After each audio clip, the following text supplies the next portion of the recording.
Nos encontramos en un monte que era era parte de un campamento del ejército israelí, Bental. Lo interesante de este lugar es que es un lugar alto. Obvio, tiene que haber una base militar, ¿no?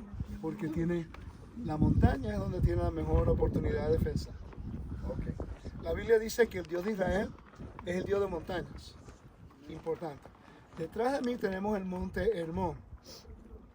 La leyenda, de acuerdo al libro de Enoch, es que de ahí fue donde bajaron los ángeles.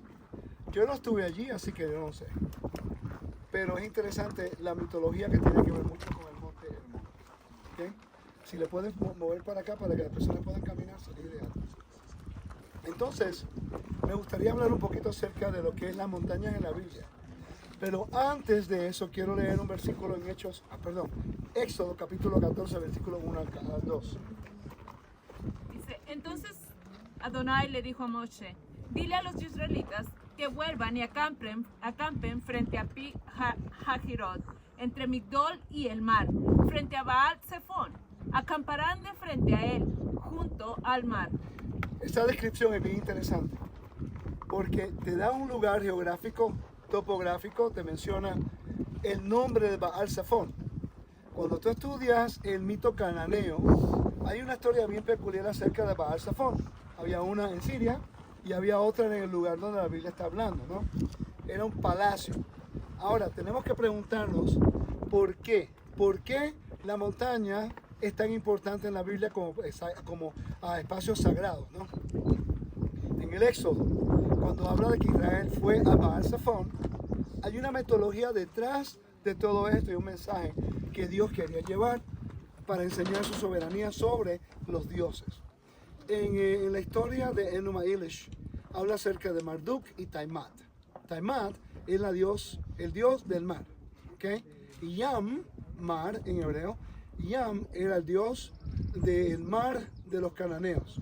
Hubo una guerra entre Baal y Yam, el mar.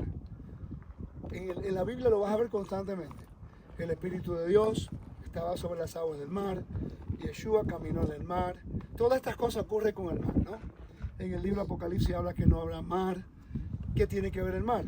La hermana Nerida va a estar hablando un poco más acerca de eso el viernes en el mar de Galilea, o el lago de Galilea, ¿okay? Pero tenemos que entender la historia y por qué Dios le dijo a Egipto, a los israelitas que fueran a ese lugar. Si Dios quiere probarse como el soberano de toda la creación, Él tenía que enseñarle a Israel quién era Él, ¿okay? Entonces la mitología iba de esta forma. Baal quería derrotar a Yam, no podía. El dios Kothar, uno de los dioses Kothar, construyó un palo, creó un palo y se lo dio a Baal, ¿okay? Y de ahí habló con el Gael del panteón cananeo para entonces que le diera permiso a pelear en contra de el mar, Yam. Baal pudo destruir a Yam. Y cuando Baal destruyó a Yam, el mar, fue declarado victorioso sobre la creación. El rey de la creación.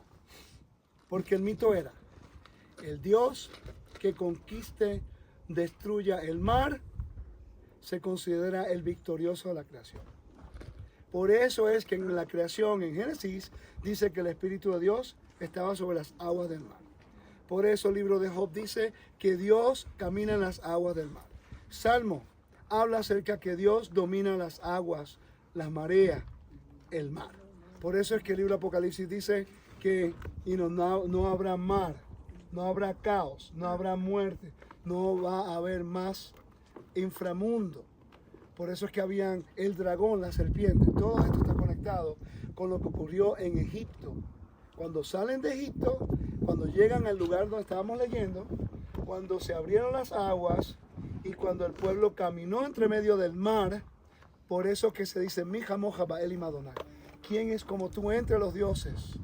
Porque caminaron entre las aguas, entendieron que el Dios de Israel es el Salvador y el que tiene dominio sobre la creación. Entonces, de ahí en adelante las montañas pasaron a ser lugares de poder religioso. La intersección del cielo y la tierra, la conexión. Por eso el templo está siempre en una montaña. El monte Sinaí, Shechem, donde había una montaña. Shiloh, un monte. Después estaba en Gibón, un monte. Después Jerusalén, la montaña de Dios. Nunca en un valle. Puesto que la presencia sagrada parecía ser geográfica más que personal y comunitaria, el espacio más sagrado se encontraba en las montañas más altas. La gente iba a las montañas para adorar y hacer peticiones a los dioses. Vamos a leer Isaías capítulo 30, versículo 29. A ver si lo encuentras ahí, porque es un poquito diferente. Un poquito reto con la montaña, con el viento, ¿verdad? Sí. Isaías 30. Sí, Isaías 30, 29. He caído. Okay. Isaías 30, 29.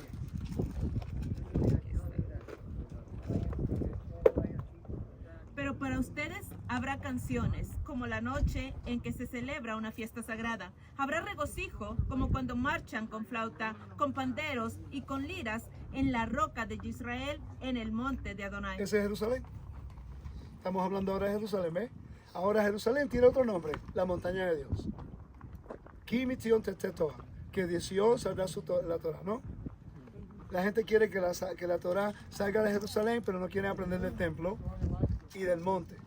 Entonces tenemos que tener estas cosas. Dice, al igual que el monte Olimpo, cuya cima era la residencia de los dioses griegos, el monte Safón, en el norte de Siria, ¿ok? Era el hogar del dios cananeo Baal Hadad. Isaías 14:13. La celebración de la victoria y los banquetes de los dioses tenían lugar con frecuencia en el monte de Baal. Por eso hubo comida cuando los 70 líderes subieron al monte y comieron cuando vieron a Dios. ¿Están viendo el contraste? El monte Sinaí fue un entronamiento de Dios. ¿Cuántos de ustedes no sabían eso? Levanten su mano si no sabían. Quiere decir que cuando movemos el monte de Dios a un lugar como la ciudad de David, estamos quitando el precedente de él como victorioso sobre la creación. Dice, el monte adquirió un significativo cósmico, pues los dioses se reunían allí y tomaban decisiones que afectan a todo el cosmos. Desde el principio de la historia de los israelitas, las montañas fueron el lugar de encuentro crucial con Adonai, como experimentaron Abraham, Moisés, Josué, Elías y otros. Dios se identificó estrechamente con las montañas. Dios es un Dios de la montaña. Primera de Reyes, capítulo 20-28, y con esto terminamos. Primera de Reyes, capítulo 20-28. Las montañas se convirtieron en tierra sagrada. Y eso prevalece en todo el antiguo Medio Oriente. Por eso ahora podemos decir que la idea del libro de Enoc, porque no es parte de la escritura, ¿no? Pero el libro de Enoc habla acerca del monte Hermón, como un lugar sagrado en aquel tiempo. Porque era el pensamiento del antiguo Medio Oriente. Ahora entendemos por qué el templo tenía que estar en un monte. Porque para ellos era la conexión entre el cielo y la tierra. Es muy importante. Las pirámides era equivalente a un zigurat. Mesopotamia no tenían la montaña, ¿no? Tenían zigurat. Cuando